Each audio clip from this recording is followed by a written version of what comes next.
भद्राय रामचन्द्राय मानसे रघुनाथाय नाथाय सीताया पते नमः।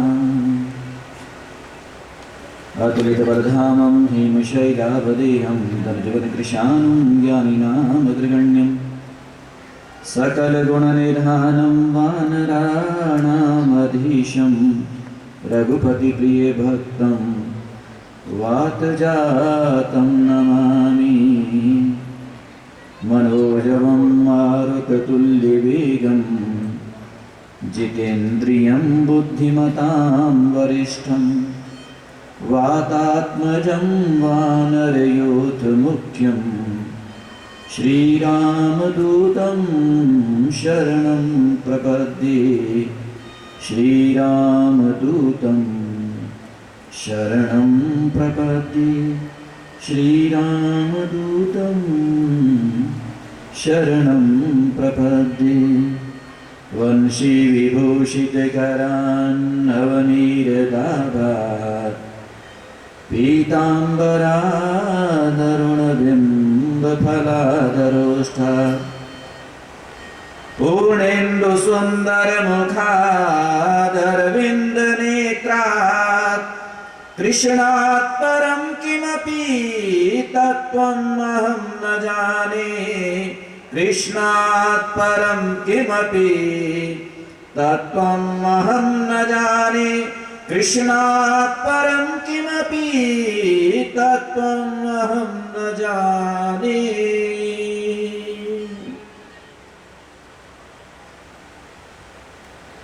परब्रह्म परमपिता परमात्मा ईश्वर जगदीश्वर मेरे भगवान सर्वशक्तिमान मेरे राम मेरे घनश्याम आपके चरणारविंद में मेरा बारंबार प्रणाम है। मेरे परमादरणीय परम श्रद्धेय पूज्यपाद अनंत श्री समलंकृत आनंद श्री विभूषित पाटौदी की माटी के कण कण में व्याप्त है जो जिनकी पवित्र वाणी जिनका प्यारा जीवन सदा सदा संदेश देता रहा है, संदेश दे रहा है। जीवन की पद्धति जहां से प्राप्त हुई है, परमपिता परमात्मा के रूप बनकर के धरती पर आए, आकर के धरती का भाग्य जगाया, धरा को धाम बनाया। ऐसे लोग धरा पर बार बार नहीं आया करते। एक बार में अनेक बार कहा करता हूं कि मेरे प्यारो, न हर समुद्र से मोती विशेष मिलते हैं, न हर मानव में मनुष्यता के भाव खिलते हैं। मेरे परम गुरुदेव आपके चरणारविंद में ये पंक्तियां आपको समर्पित हैं। न हर समुद्र से मोती विशेष मिलते हैं, न हर मानव में मनुष्यता के भाव खिलते हैं। अरे बसंत जिनके खिलने से धन्य हो जाए, वो फूल सदियों के बाद खिलते हैं। ऐसे लोग, ऐसे हुतात्मा, ऐसे महात्मा, ऐसे पुण्यात्मा, ऐसे महापुरुष ये बार बार धरती पर नहीं आया करते। कभी कोई वक्त आता है, समय आता है, न जाने कौन सी ऐसी बयार चलती है, हवा चलती है, परमपिता परमात्मा का पैगाम लेकर के आती है और महापुरुषों के आविर्भाव से गुलशन को महका देती है। हमारे महाराज श्री मेरे परम गुरुदेव, मेरे श्री गुरुदेव, जिनकी करुणा कृपा, जिनका आशीर्वाद सदा सर्वदा मुझको मेरे जीवन में प्राप्त, आपको भी प्राप्त, उन महापुरुषों को वंदन करता हूँ, नमन करता हूँ, प्रणाम करता हूँ। उनके साथ साथ ये व्यासपीठ को आप देख रहे हैं, इस विद्यालय का चल रहा है ये 92वां वार्षिकोत्सव, बस अंतिम पड़ाव उसका। इस 92 वर्ष करने वाले, पूरे करने वाले उत्सव का ये विश्राम समय, और इस अवसर पर व्यासपीठ पर जितने भी लोग यहाँ विद्यमान हैं, उनके साथ साथ इस प्यारे से कार्यक्रम में आए हुए सभी आगंतुक आदित्य पुरुषों, श्रद्धा स्वरूपा माताओं, भगवती स्वरूपा बहनों, हमारी करुणामयी, कृपामयी, दयामयी माँ मातेश्वरी, एक माँ के दर्शन आपने कल किए, डॉक्टर स्वामी कमलेश जी, और आज हमारी आदरणीय पूजनीय देवता माता जी। ये सौभाग्य होता है जीवन का, जिनके जीवन में माँ का प्यार मिलता है, मुझे तो न जाने कितनी माताओं का प्यार प्राप्त हो रहा है। और उसी क्रम में जो आज जीवन को समर्पण के भाव पर लेकर के परमात्मा के चरणारविंद में अर्पित करके चल रही हैं, ऐसी माताओं का भी स्नेही स्नेही भाव, हृदय का वात्सल्य जैसे होता है, ममता जैसे होती है, वो प्राप्त हो रही है।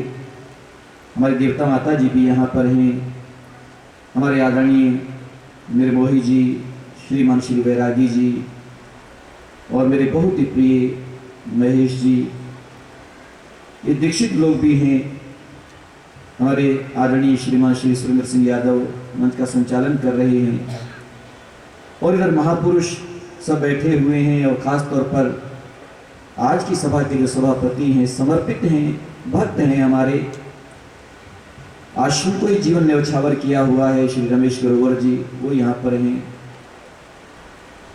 अपनी अपनी गरिमा में उपस्थिति को लेकर के जो भी समय है, और अब से पूर्व ये विद्यालय का उत्सव जो परसों प्रारंभ हुआ और इसमें अनेक लोग आए, खास तौर पर हमारे महापुरुष, कल का वो समय देखने वाला था। कल शाम की सभा जिसने देखी कि पूरा मंच एक व्यासपीठ, और ये व्यासपीठ रंगी हुई थी भगवे में, उन महापुरुषों का दर्शन भी हुआ, उनका आशीर्वाद भी मिला। श्रीमद जगत गुरु रामानंदाचार्य वो भी, और उनके साथ उच्च कोटि के महापुरुष हमारे चुने हुए इस स्टेज पर आते हैं, इस मंच पर आते हैं और अपना दर्शन भी देते हैं, आशीर्वाद भी देते हैं। और सौभाग्य होता है हम आप जैसे लोगों का कि हमें उनके दर्शन, आशीर्वचन सुनने का सौअवसर मिलता है, वो हमको मिला। उसके साथ संगीतकार, गीतकार, वो भी मीठी मीठी बातें देके गए, और इसी के साथ प्यारे कुछ भक्तों ने भी अपनी भावनाओं को व्यक्त किया, विद्यार्थियों ने भी अपनी भावनाओं को समर्पित किया। अभी भी मैं जानता हूँ, चाहे कमल हो, छल्ली हो, बहुत प्यारी मीठी बातें आपकी होती हैं। हमारा कृष्णा भी आया हुआ है, बहुत मीठा गाता है, संजीव है, ये भी सभी गाने वाले, गुनगुनाने वाले अपनी भावनाओं को व्यक्त करते हैं। समय नहीं मिल पाया, लेकिन आप लोगों के गीत तो आश्रम के पूरे वायुमंडल में व्याप्त रहते हैं। यहाँ का कण कण बोलता रहता है, और जो सुनते हैं उनके कान गूंजते रहते हैं। और मेरी भी वही स्थिति है कि मुझे तो यही लगता है कि आप लोग गुनगुना रहे हो, गा रहे हो, और मैं सुन रहा हूँ। बहुत अच्छे अच्छे भाव आप लोगों ने दिए इससे पूर्व। और अब आओ मेरे प्यारे, बस मात्र थोड़ा सा समय, मेरी हार्दिक इच्छा थी कि 2:30 बजे समापन करें, लेकिन 2:40 पर ये माइक मेरे पास आया, व्यवस्था हो गई। कोशिश करते हैं जल्दी ही समेटने का। बस विराम विश्राम की ओर जाते हुए मैं अपने आराध्य, अपने पूज्य, अपने परम गुरुदेव, अपने श्री गुरुदेव, जिनकी करुणा कृपा निर्बाध रूप से मेघ की तरह बरसती रहती है, हे गंगा, तेरी वो अविरल धारा, तेरी ओजस्त्र धारा, वो भी कई जगह बाधा को प्राप्त हो चुकी है। हमारे संत महात्मा महापुरुष आज एक अभियान को लेकर के चले हुए हैं। मैंने दर्शन किए 2 अप्रैल को सानंद स्वामी, पहले अग्रवाल, अभी केवल 6 महीने से बड़े संत महात्मा, और नव दीक्षित महापुरुष जिन्होंने भूख हड़ताल की कि गंगा की बाधा निर्बाध होनी चाहिए, बाधा समाप्त होनी चाहिए, गंगा की धारा निर्मल धारा हो, अजस्त्र धारा हो, और उसके अंदर बांध बन रहे हैं, उस धारा को भी बाधित किया जा रहा है। और गंगा की निर्मलता, उसकी वो पावनता, उसको भी दूषित किया जा रहा है। पर जो बात मैं कहना चाहता था कि मेरे प्यारे, मेरे गुरुजनों की कृपा की धारा वो तो निरंतर प्रवाहित है, उनकी कृपा की धारा अजस्त्र धारा है, निर्बाध रूप से प्रवाहित है, बह रही है। और उसमें आप जैसे, और उसमें मैं भी शामिल हूं।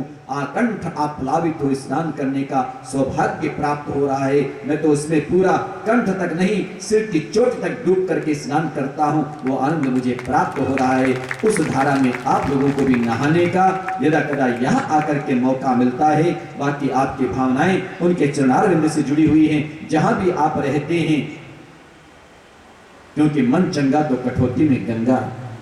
मन हमारा पवित्र है और मन के भाव शुद्ध हैं, तो मन को जब जहां पर हो वहां जोड़ा जा सकता है।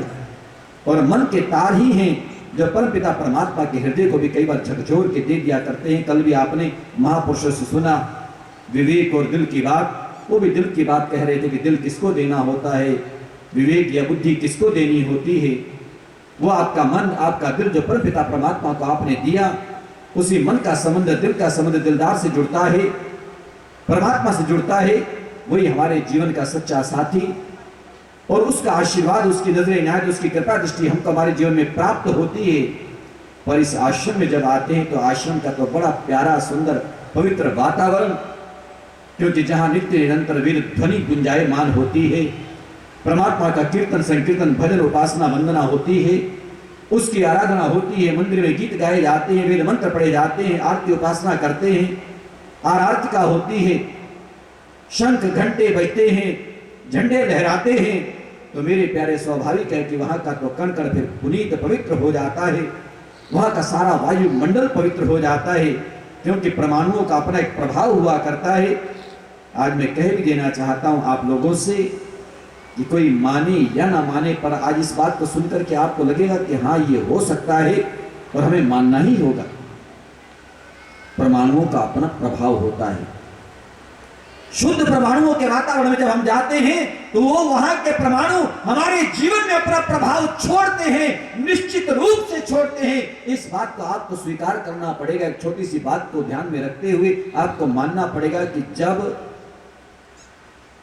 कोई डॉक्टर किसी मरीज को देखता है तो मरीज को देखने के बाद, मैंने तो लगभग यही देखा है, आपने भी शायद अनुभव किया होगा कि जब मरीज किसी डॉक्टर किसी मरीज को देखता है तो मरीज को देखने के बाद, उसको हाथ उठ लगाने के बाद, फिर वहीं पर उसके उस कक्ष में एक वाशवेसन होता है और उस पर अपने हाथों को फिर वाश करता है।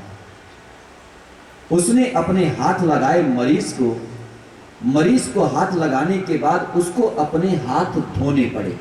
ये आमतौर पर आप लोग देखते हो, मैंने भी हमेशा लगभग ये देखा है। अब मैं एक बात कहना चाहता हूं कि मेरे प्यारे, मरीज को हाथ लगाया डॉक्टर ने और मरीज को हाथ धोने पड़े, क्यों?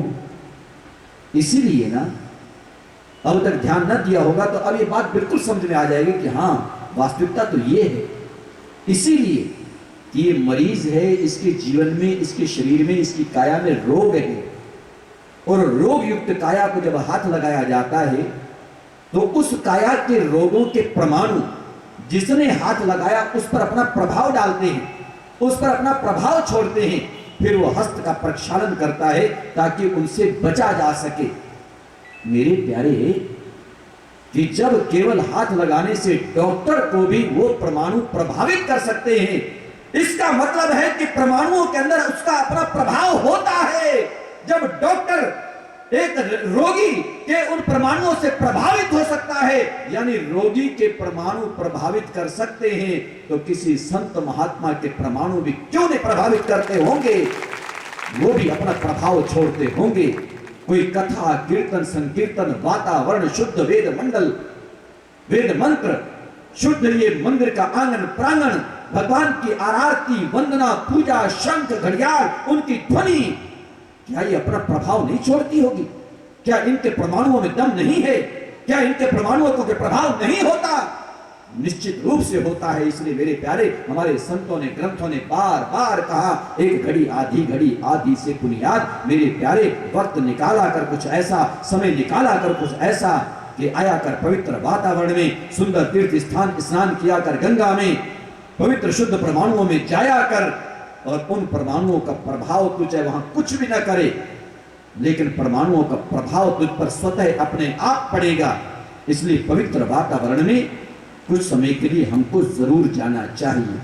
और तभी मैं कह रहा था कि ये आश्रम का ये पवित्र वातावरण, जो मेरे गुरुदेव की तप की सुवास से सुवासित है, यहाँ का कण कण, ऐसा ये पवित्र वातावरण, ऐसे पवित्र वातावरण में हम आप लोगों को आने का सौभाग्य प्राप्त होता है। ठीक है, वैसे तो वर्ष में कई बार मिलना जुलना होता है, लेकिन ये वार्षिक उत्सव होता है, ये साल में एक बार यहाँ पर होता है, और उसमें तकरीबन सभी भक्त आते हैं, दर्शन करते हैं, जाते हैं, बैठते हैं, रहते हैं, भजन कीर्तन करते हैं, सुनते हैं, आनंद लेते हैं इस वायुमंडल का, इस वातावरण का।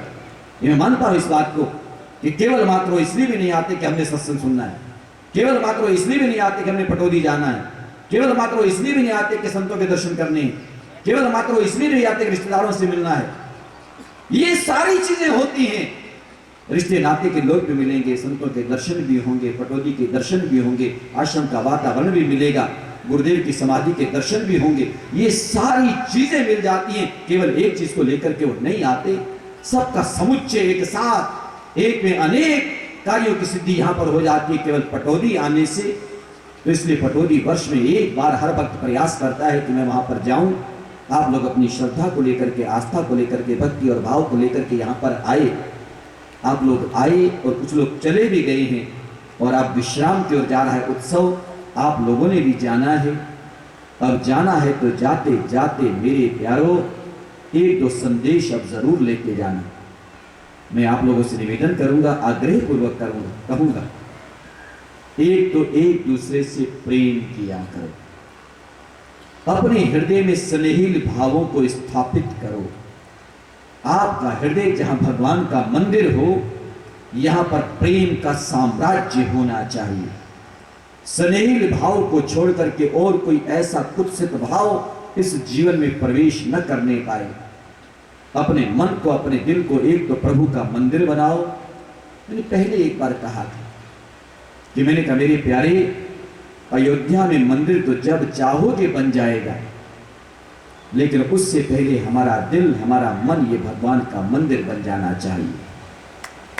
और जिस दिन, मैं ये भी मानता हूं कि जिस दिन हमारा मन, हमारे से मतलब हम सब का, भारतीयों का, और जो हमारे कर्णधार हैं उनका भी, जब उनका मन मंदिर बन जाएगा तो अयोध्या में मंदिर भी बहुत जल्दी बन जाएगा। अब देर इसलिए हो रही है कि वो मंदिर बनने में विलंब इसलिए हो रहा है कि पहले बनाने वालों का मन मंदिर नहीं बन पा रहा।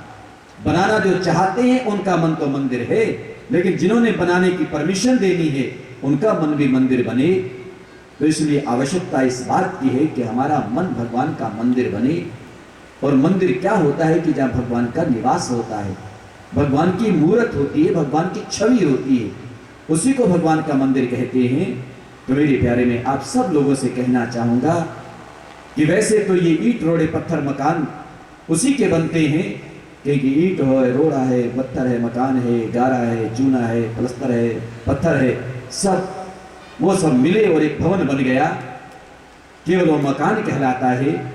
लेकिन जब उस मकान के अंदर, उस भवन के अंदर भगवान आ जाते हैं तो फिर वो भवन या केवल मकान नहीं कहलाता, फिर वो भगवान का मंदिर बन जाता है। वो मंदिर कहलाता है जहाँ भगवान का वास होता है, उनकी छवि होती है, वो भगवान का मंदिर कहलाता है। मेरे प्यारे, मैंने कई वर्षों से इस बात को कहा है कि वैसे तो ये हाड़ मांस का पुतला कहलाएगा, है क्या इसमें?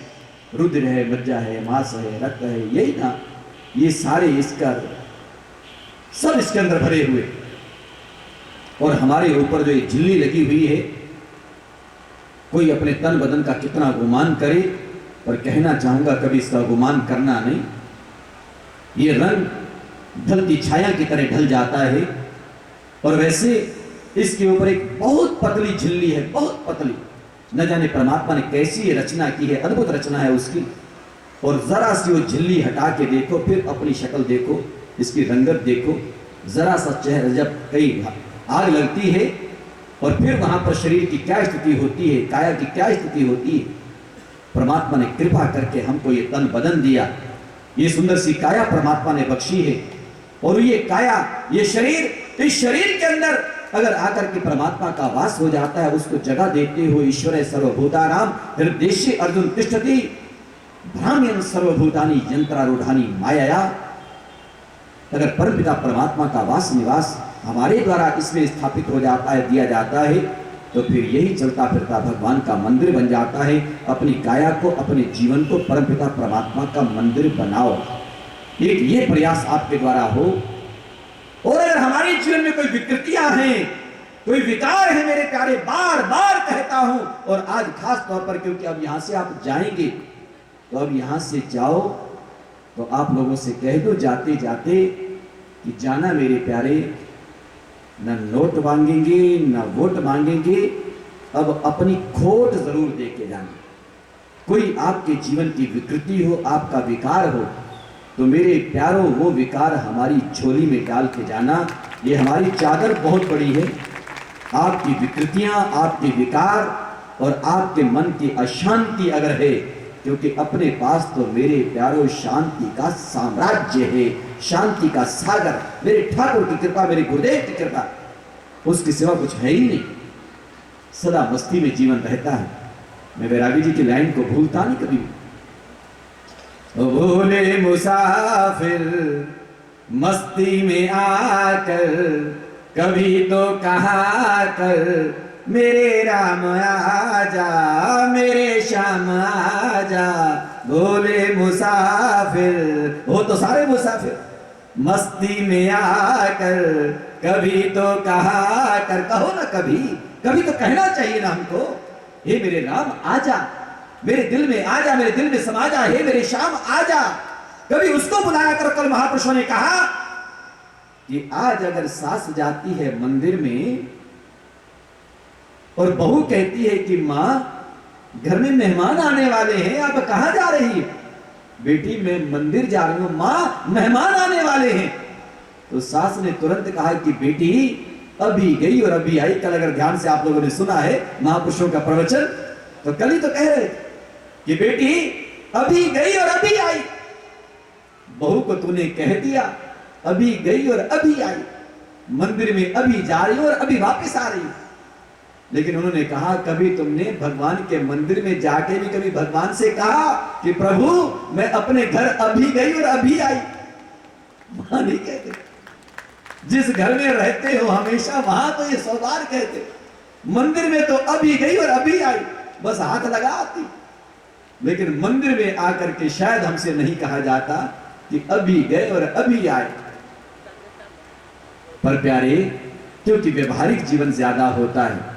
हमारे संतों ने तो बार बार कहा, प्रारंभ में अभी मैंने कहा कि 1 घंटे में उन्होंने केवल 1 मिनट मांगा है, 59 मिनट आपके।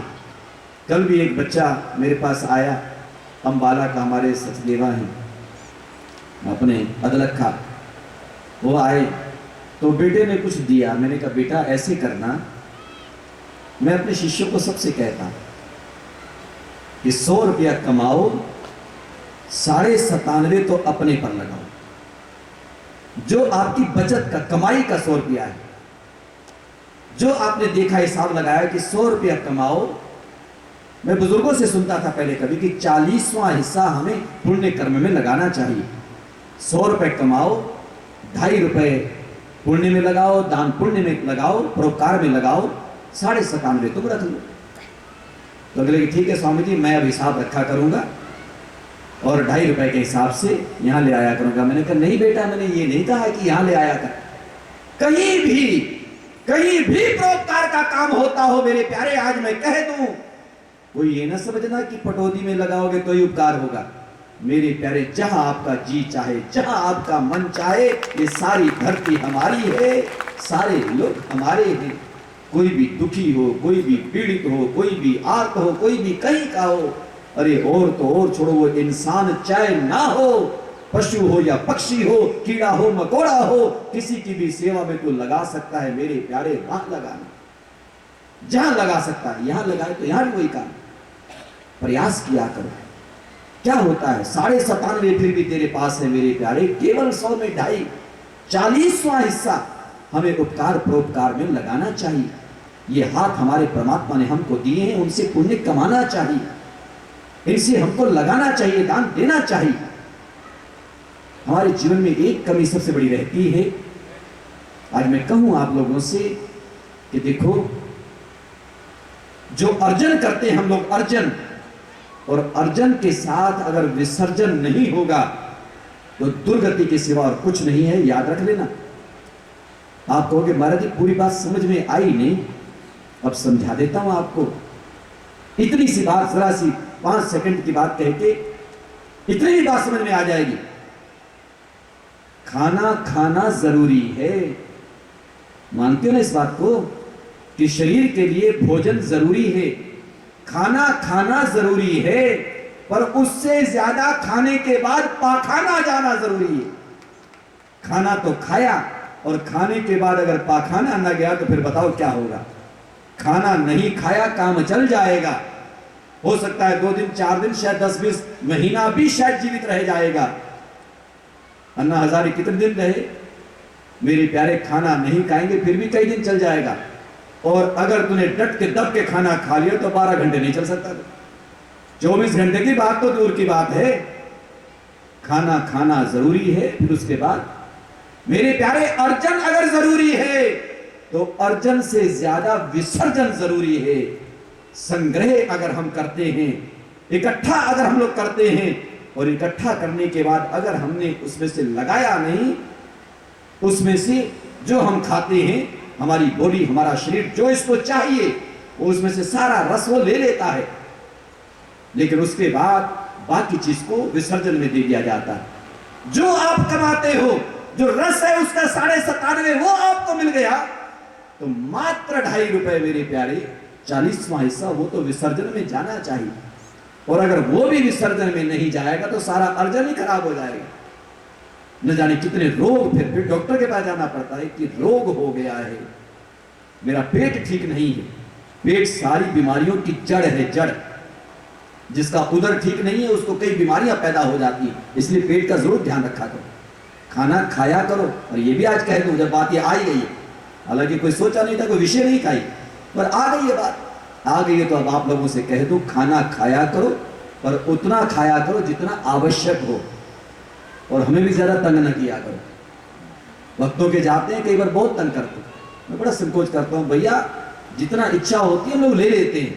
आप लोगों से भी कहूंगा जितना आवश्यक हो उतना खाना खाया करो। अनावश्यक खाना हमेशा शरीर को नुकसान पहुंचाता है। और उसके साथ ये भी कह दूं, होते हैं कुछ लोग ऐसे जो परमात्मा की बंदगी करने के लिए भोजन करते हैं,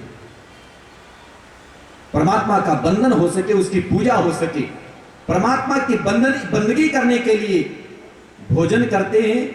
और कई लोग ऐसे होते हैं कि भोजन के लिए कि उसकी इबादत करते हैं परमात्मा की, कि केवल भोजन के लिए, कि बस हमें भोजन मिलता रहे, हमें खाना मिलता रहे। नहीं मेरे प्यारे, भजन होता रहे, परमात्मा का सिमरन होता रहे, उसकी याद बनी रहे, उसके लिए हमारा शरीर चलता रहे। शरीर माध्यम खलु धर्म साधनम, शरीर का ध्यान रखना भी जरूरी है।